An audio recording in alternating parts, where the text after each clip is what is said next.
Welcome to Film on Tape, a free audio library for creatives in film and television. My name is Misha Calvert, and I've worked as an actor, writer, director, and producer for many decades. I had so many questions when I was first getting started in New York, and I just wanted fast, free answers. That is what this library is for. The work that you do as a creative is so important. I really hope that this library is going to help get your work out there. Film on Tape is sponsored by Vermilion, a coaching and educational company for creatives. You can learn more at clubvermilion.com. Negativity and rejection can feel so hard and so impenetrable and heavy and like forever, and yet they are critical to your success. I want to talk to you today about how to transform negativity and rejection from a bad thing to an extremely good thing.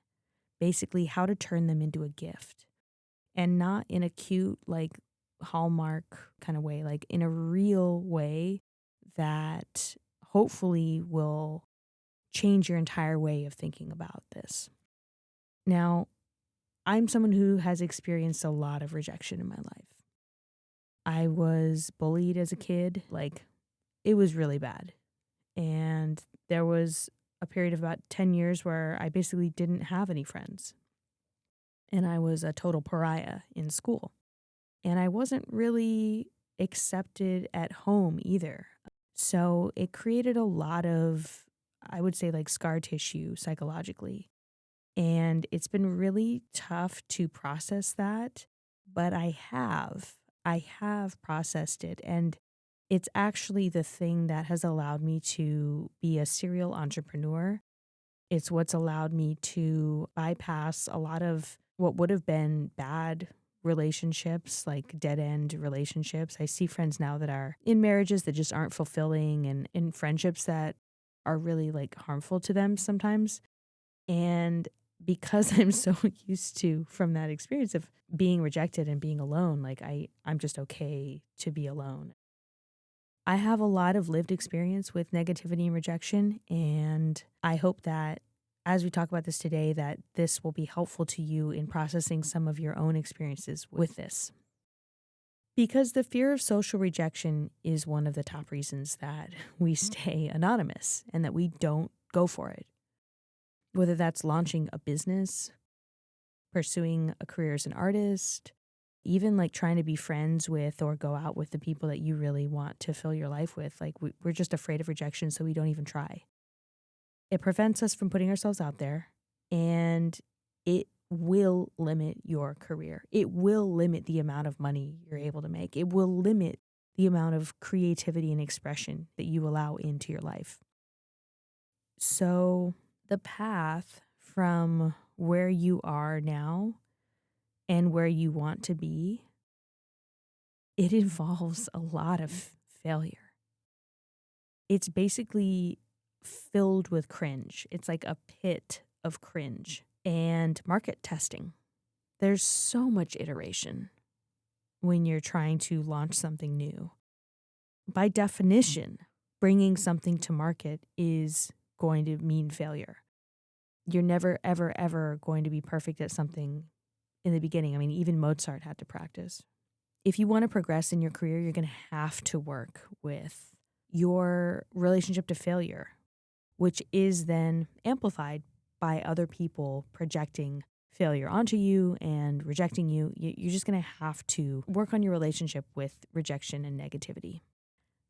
Now, again, I know how hard it can be. I know how scary it can be to basically have people like hurtling their shit at you online, especially keyboard warriors who will say whatever. And then, in person, they would never have the balls, but they're just so hateful and they're so mean online. I want you to be able to take that shit and turn it into gold. Literally like fertilizer, which is shit. I mean, that's how gardens grow. So take that BS and you're going to turn it into manure. You're going to turn it into fertilizer for your garden, and your garden is going to thrive. In fact, your garden could not thrive without it. Gardens can't grow without fertilizer. I mean, they can, but they'll just grow better with it. right?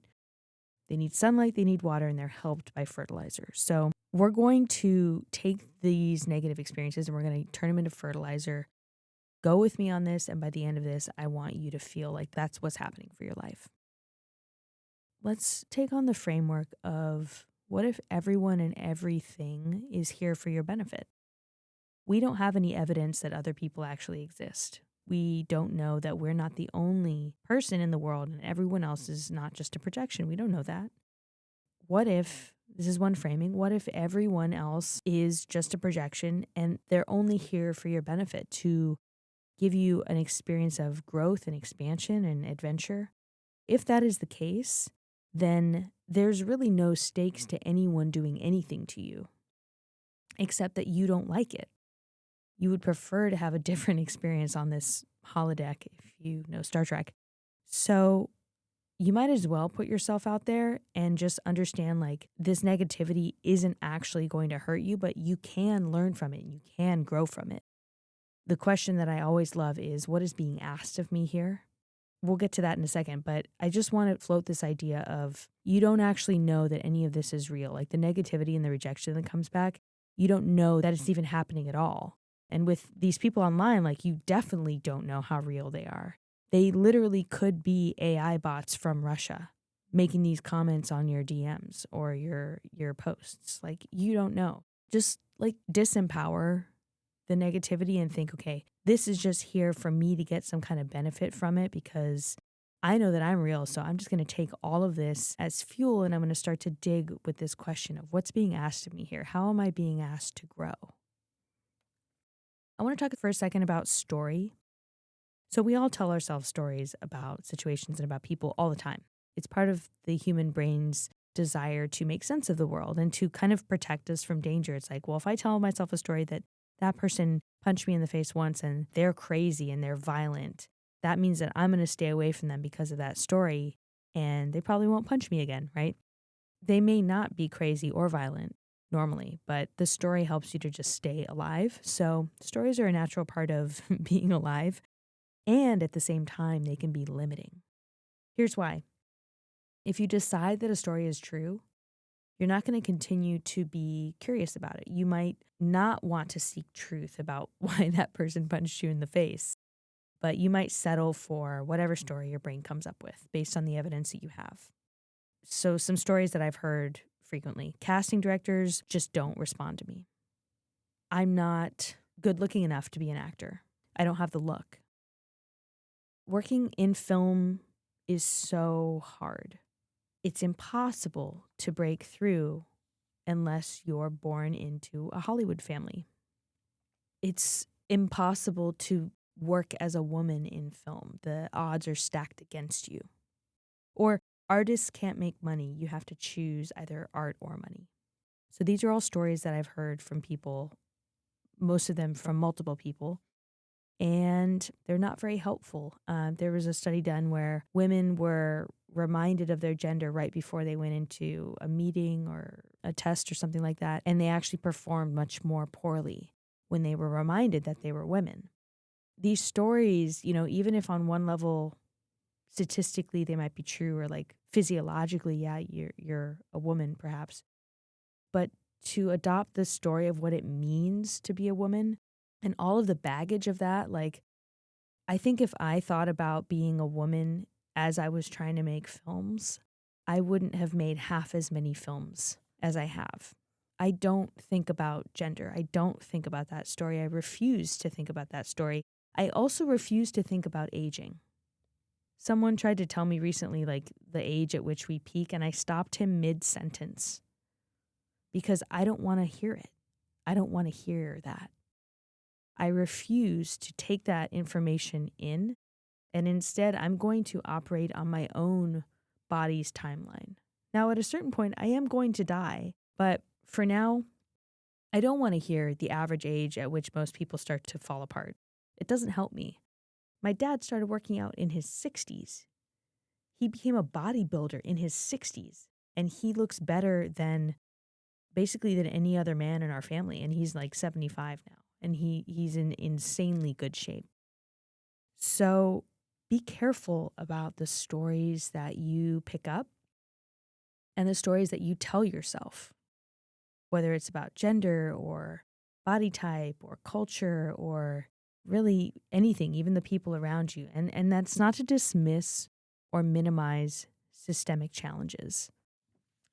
But my question with acknowledging systemic challenges is it actually helping you or is it hurting you?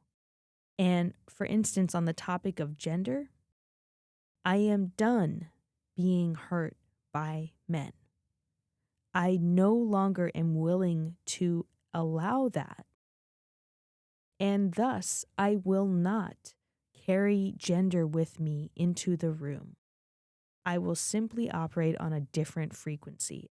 My radio signal of just completely bypassing the gender discussion, that radio signal is going to be louder than the other people in the room who are still seeing a girl. I will be louder because I am stronger. And so the invitation is for your story to be stronger than the stories of the other people who are with you. For you to be the strongest radio signal in the room, that is leadership and that is strength and that is power. Another common story that people get wrapped up in is the villain, victim, hero cycle. And psychologists talk about this too, where frequently we're playing a part in that triangle. And as actors, like we're used to playing parts, but then it's like, well, you're playing that part in your personal life too. That's kind of crazy, right? To think that we're always trying to play a role. So let's say with this villain, victim, hero thing that you go into an audition or a pitch meeting and the person on the other side of the desk is really short with you and kind of rude to you. So you make them the villain. You're the victim, and then the reader or, one of the assistants in the room is like trying to make up for it, and they're the hero trying to like ameliorate the situation. Well, that's your perspective.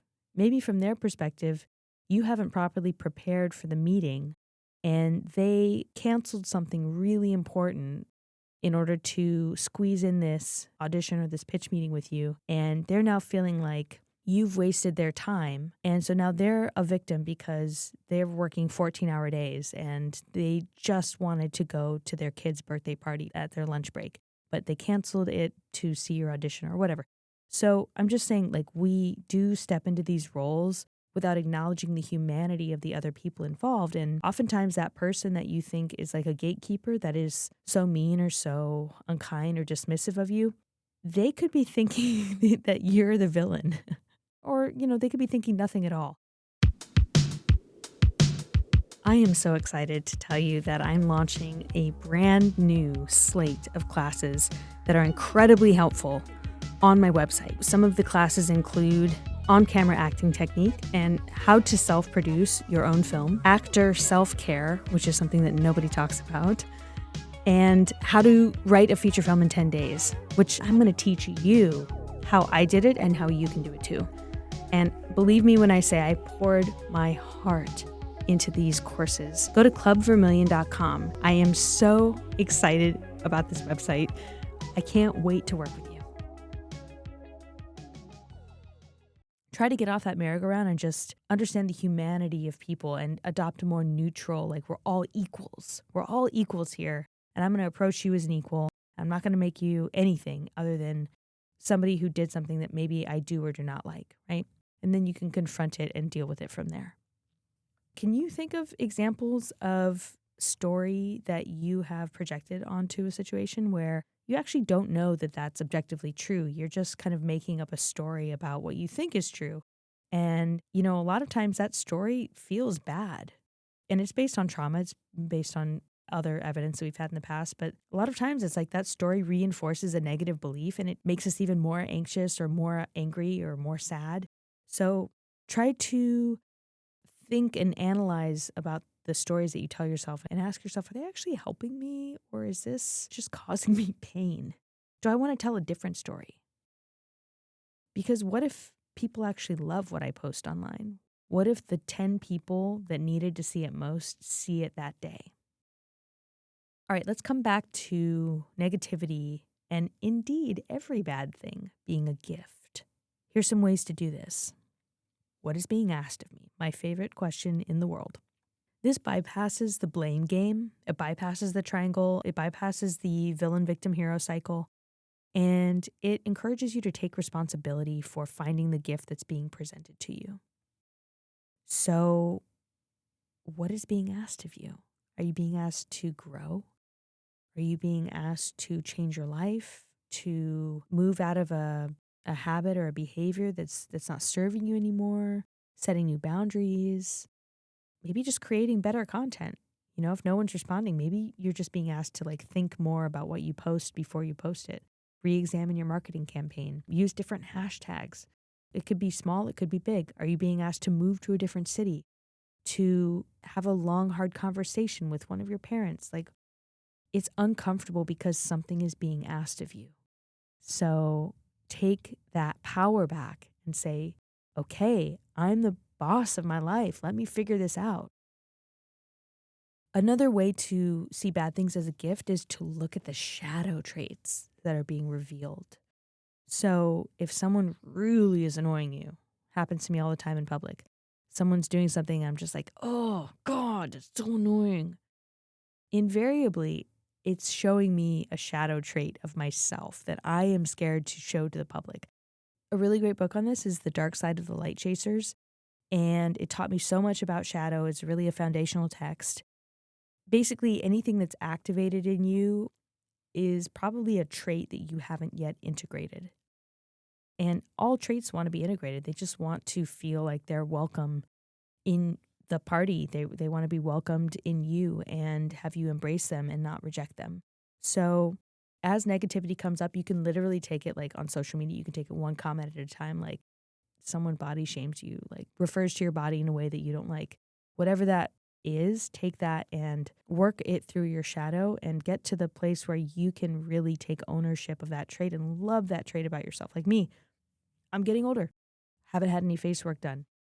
If someone was like, you look like Jim Carrey, like old and wrinkled and like Jim Carrey right now, I'd be like, oh man, yeah. Okay, let me take my like weird face and take that through shadow and like start to love my wrinkles and love my, the strangeness of my face and like really embrace it. I don't actually look like Jim Carrey. I don't know why I said that, but there's some actors who like their entire career is elevated by the weirdness of their face.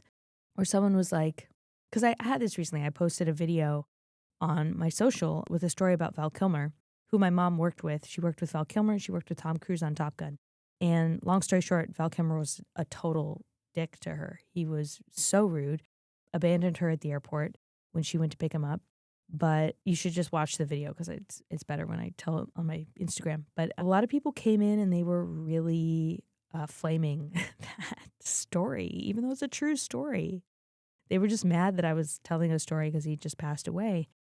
But they were saying things that were unrelated to the story that were just insults to me. And I've done a lot of shadow work, so it wasn't that activating. But whenever a comment would itch a little bit, I'd be like, oh, that's so interesting. Like, what is that? Let me look at that and let me see if there's a way I can integrate that word because I don't want to be bothered by this anymore. I want to integrate what they've just said and really like love it and take out all the charge from it so that I can just be more processed and more complete as a person on the other side. And that way, like when you've done that enough, the comments just, it's like reading the phone book. I mean, you just don't care anymore. They could say the most insane stuff to you possible and you laugh. You laugh at the creativity. So I want to reiterate that if something kind of itches you or it hurts, it's uncomfortable, it's because there's a growth edge there.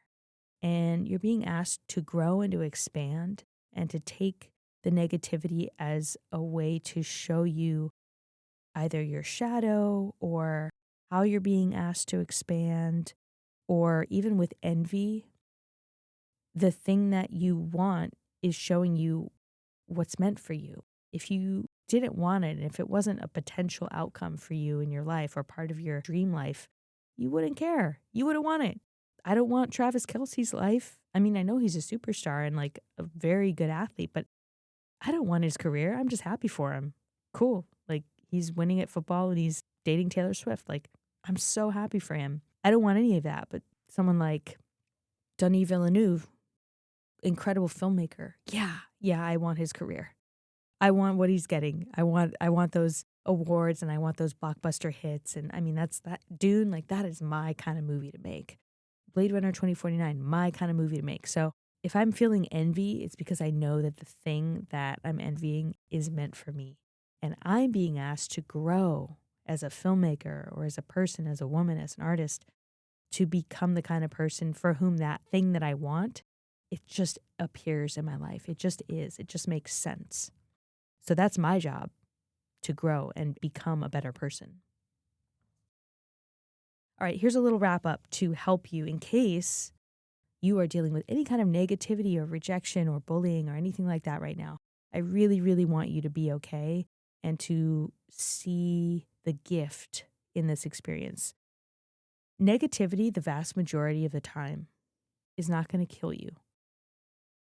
And I say that with tenderness and with care because I know that online bullying actually does kill people sometimes.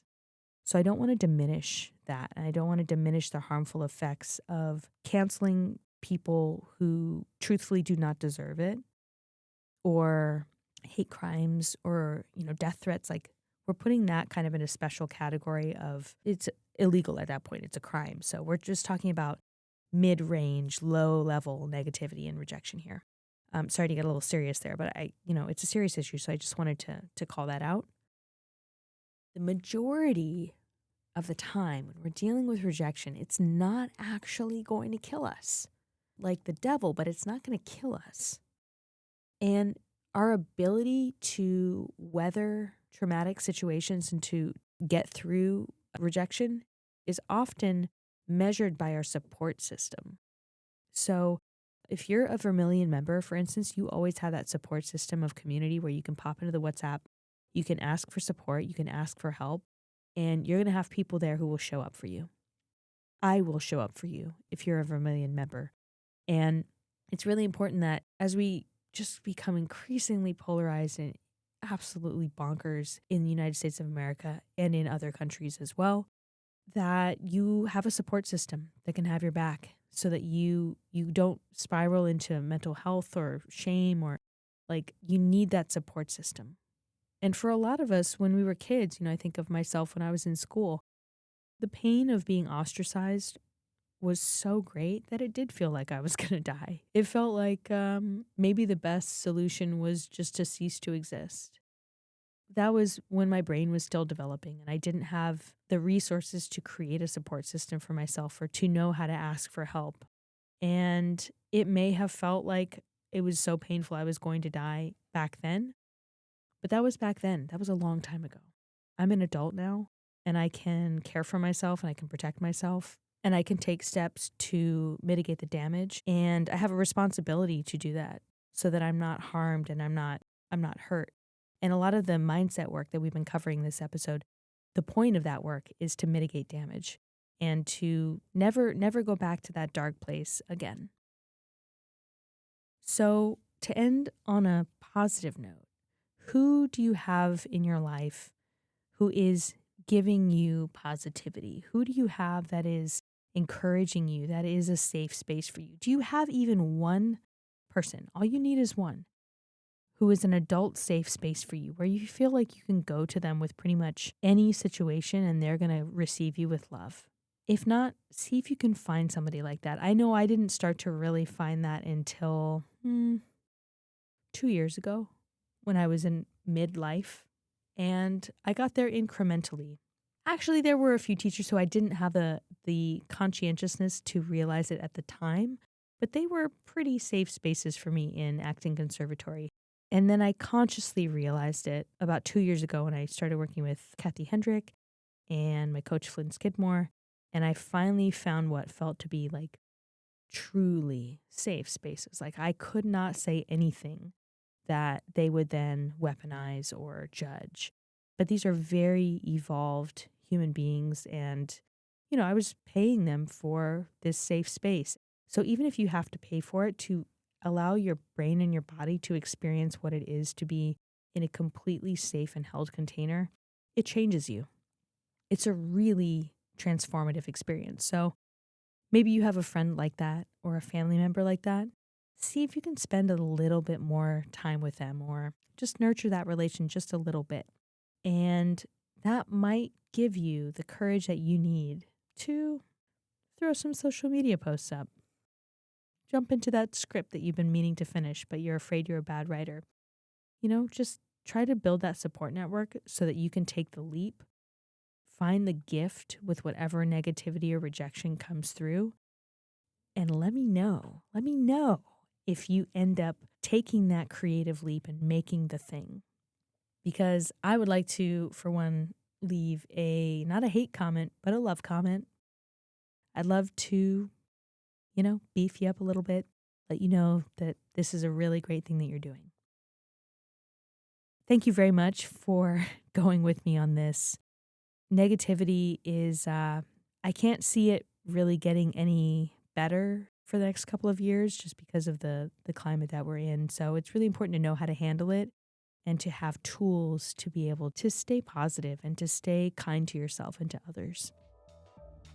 This has been such a fulfilling conversation. I'm so glad that we covered this. And it's just so relevant. It's so relevant right now. And maybe send this to a friend if you think they need to hear it and you think they need a coping mechanism or some tools for the negativity that they might be dealing with. Feel free to share it with a friend. And yeah, thanks so much. I'm really grateful for you. Thank you so much for listening to Film on Tape.